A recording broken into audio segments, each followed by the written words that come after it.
Hai, Assalamualaikum. Jangan beli tanah sebelum nonton video ini, biar kita nggak ketipu. Oke, apa aja poin-poinnya kita agar beli tanah tidak ketipu? Karena banyak sekali marak kita jumpa ya di video-video, di berita-berita itu banyak sekali tentang masalah penipuan, masalah tanah. Apalagi yang kita masih awam, masih belum banyak terjun di dunia properti. Jangankan kita yang masih awam, para politikus itu juga pernah ketipu tentang masalah tanah atau rumah seperti itu. Lah oleh karena itu, apa aja sih hal-hal yang perlu kita ketahui sebelum kita membeli tanah? Oke, yang pertama yang sudah pasti itu adalah kita harus survei lokasi. Nah, survei lokasi ini penting gitu ya, karena dengan survei lokasi kita akan mengetahui detail tentang masalah tanah yang akan kita beli. Tetangganya, kanan kirinya, depan belakangnya itu seperti apa. Jadi kita penting itu survei lokasinya untuk mengetahui secara detail spesifik tanah yang akan kita beli. Tentu dengan survei itu kita akan mempertimbangkan banyak hal. Salah satunya itu adalah masalah harga.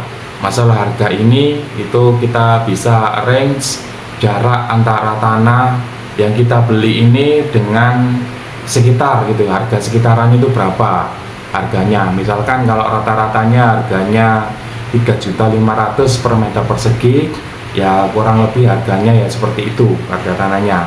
Jadi kalau ada penawaran harga tanah yang lebih, maka kita langsung akan tidak setuju dengan harganya seperti itu.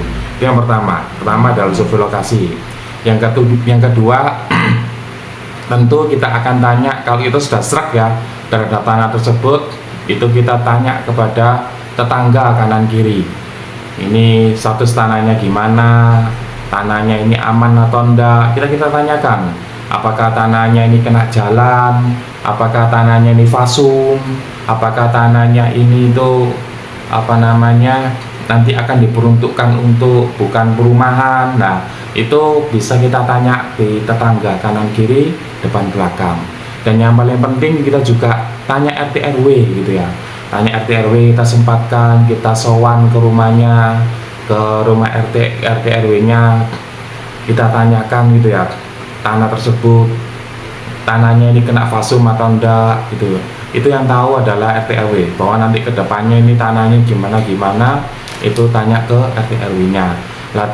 Karena RT dan RW itu adalah penguasa yang menguasai daerah setempat, bahwa kita nggak mungkin kita sebagai warga bakalan menjadi warga di tersebut, nggak mungkin akan ditipu atau dibohongi oleh RT RW-nya seperti itu. Yang keempat, yang paling penting di antara semuanya, yaitu kita cek legalitasnya. Kalau sertifikat ya tentu kita ceknya di kantor BPN, Badan Pertanahan Nasional. Tapi kalau petok D, nah ini ada beberapa hal yang harus kita lebih selektif. Kalau suratnya itu masih dalam bentuk petok D atau letter C atau yang semacamnya. Yang pertama, kalau sertifikat ya sudah, kita langsung cek ke BPN. Yang petok itu kita harus, pemiliknya dalam hal ini itu harus membawa surat yang aslinya, dibawa di kantor kelurahan, dicek gitu ya tentang masalah legalitasnya.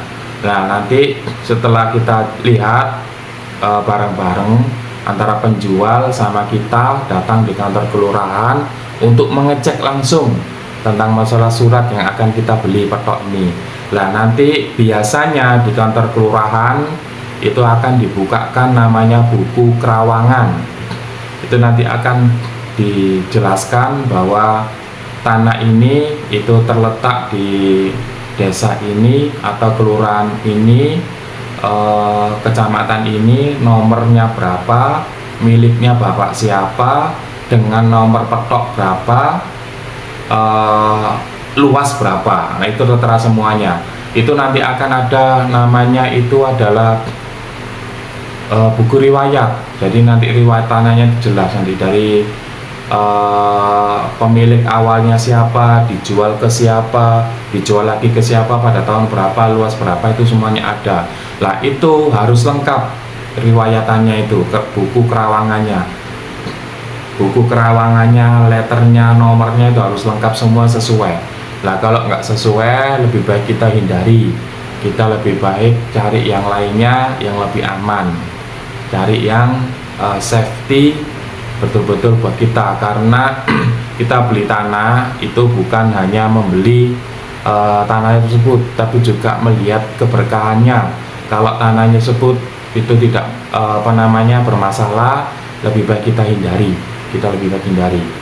Yang kelima, kita juga khusus untuk petok ya, untuk petok kita harus cek untuk peruntukannya ini itu peruntukan untuk perumahan, industri, atau pergudangan, atau bahkan fasum gitu. Hati-hati karena banyak sekali oknum-oknum sekarang itu harga tanahnya kan naik dengan sangat tinggi.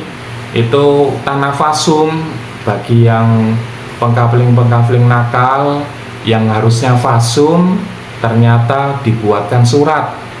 Nah, dibuatkan surat dengan kerjasama dengan oknum-oknum dari kelurahan untuk membuat surat seperti itu. Jadi ini adalah aspal asli, seolah-olah asli tapi sebenarnya adalah palsu. Nah, kita harus cek juga peruntukannya gitu. Lah takutnya yang tanah kita beli itu fasum, bukan tanah yang bukan tanah yang ya memang untuk fasum, tapi ternyata dibuatkan surat untuk dijual lagi. Nah itu hati-hati. Nah kita bisa cek legalitas, bisa cek peruntukannya itu di dinas terkait, ke dinas, kalau di Surabaya di Dinas Cipta Karya dan Tata Ruang, itu kita bisa cek langsung, bisa melalui online ya, cepat kok, langsung bisa gitu. Yang terakhir tentu kalau kita sudah oke dengan tanah tersebut, sudah cocok, nah tentu kita akan nego harga, kemudian juga kita segera melakukan AJB dan juga balik nama.